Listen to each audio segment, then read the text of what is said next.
बिस्मिल्लाहिर्रहमानिर्रहीम। अस्सलामु अलैकुम वरहमतुल्लाहि वबरकातुहू। एक शख्स ने कहा, मैंने एक शख्स को देखा जिसका हाथ कांधे से कटा हुआ था और वो चीख चीख कर कह रहा था, मुझे देखकर इबरत हासिल करो और किसी पर हरगिज जुल्म ना करो। मैंने आगे बढ़कर इससे पूछा, मेरे भाई तेरा क्या किस्सा है? इस शख्स ने जवाब दिया, मेरा किस्सा अजीब व गरीब है। दरअसल मैं जुल्म करने वालों का साथ दिया करता था। एक दिन का जिक्र है, मैंने एक मछेरे को देखा जिसने काफी बड़ी मछली पकड़ रखी थी। मुझे पसंद आई। मैं इसके पास पहुंचा और कहा, मुझे ये मछली दे दो। इसने जवाब दिया, मैं ये मछली तुम्हें नहीं दूंगा क्योंकि इससे फरोख्त करके इसकी कीमत से मुझे अपने बाल बच्चों का पेट पालना है। मैंने इसे मारा पीटा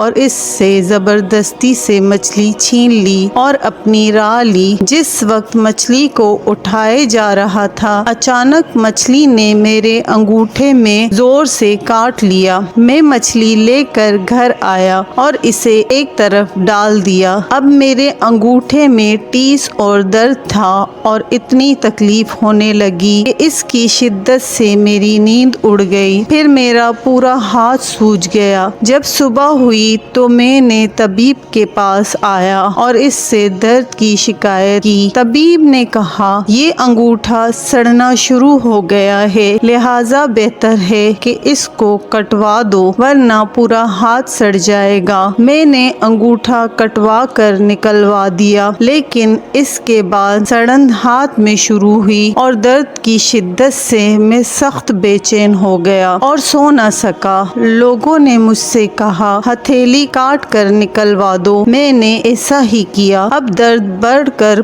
पंजों तक पहुंच गया था। मेरा चैन और नींद सब उड़ गई और मैं दर्द की शिद्दत से रोने और फरियाद करने लगा। एक शख्स ने मशवरा दिया कि कोहनी से हाथ अलग कर दो। मैंने ऐसा ही किया, लेकिन अब दर्द मूंडे तक पहुंच गया और सड़ान वहां तक पहुंच गई। लोगों ने कहा, अब तो पूरा हाथ मुंडे से कटवा देना होगा वरना तकलीफ पूरे बदन में फैल जाएगी। अब लोग मुझसे पूछने लगे कि आखिर ये तकलीफ तुम्हें क्यों कर शुरू हुई? मैंने मछली का किस्सा इन्हें सुनाया। इन्होंने कहा, अगर तुम इब्तिदा में मछली वाले के पास जाकर इससे माफ़ी मांगते, इसे कैद सुनकर राज़ी कर लेते और किसी सूरत में मछली को अपने लिए हिलाल कर लेते तो तुम्हारा हाथ यूं ना काटा जाता। इसलिए अब भी जाओ और इसको ढूंढ कर इसे खुश करो वरना तकलीफ पूरे बदन में फैल जाएगी। इस शख्स ने कहा,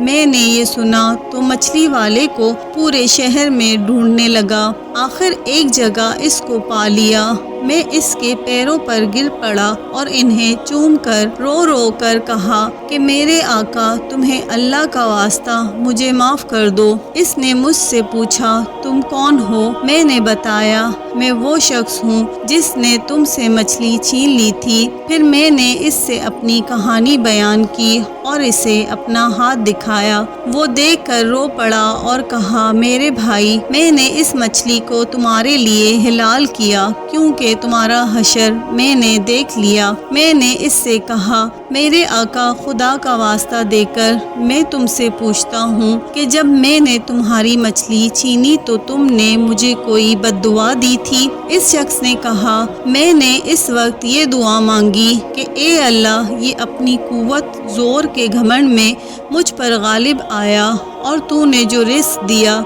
इसने मुझसे छीन लिया और मुझ पर जुल्म किया, इसलिए तू मेरे सामने इस पर जोर का करिश्मा दिखा। मैंने इसे कहा, मेरे मालिक, अल्लाह ने अपना जोर तुम्हें दिखा दिया। अब मैं अल्लाह के हुजूर में तौबा करता हूँ और वादा करता हूँ कि किसी जालिम की मदद हरगिज़ नहीं करूँगा। نہ کبھی خود ظلم کروں گا اور نہ ان کے دروازے پر کبھی جاؤں گا، اور انشاءاللہ جب تک زندہ رہوں گا اپنے وعدے پر قائم رہوں گا۔ کسی شاعر نے کیا خوب کہا، جب تمہیں اقتدار حاصل ہے کسی پر ہرگز ظلم نہ کرو، کیونکہ ظلم کا انجام ندامت اور شرمندگی ہے۔ تیری دونوں آنکھیں سوتی ہے اور مظلوم جاگتا ہے اور تجھے بددعائیں دیتا ہے، اور اللہ کی آنکھ کبھی نہیں سوتی۔ جب ظالم سوار ہو کر دھرتی کا سینہ رونتا ہے اور ہر کرتوت میں حد سے گزر جاتا ہے، تب تم اسے زمانے کی گردش کے حوالے کر دو، کیونکہ زمانہ اس کے سامنے وہ چیز کھول کر رکھ دے گا جو اس کے وہم و گمان میں بھی نہ ہوگی۔ اس لیے کبھی بھی کسی مظلوم پہ ظلم نہ کرنا اور اللہ سے ڈرو، اللہ خوب انصاف کرنے والا ہے۔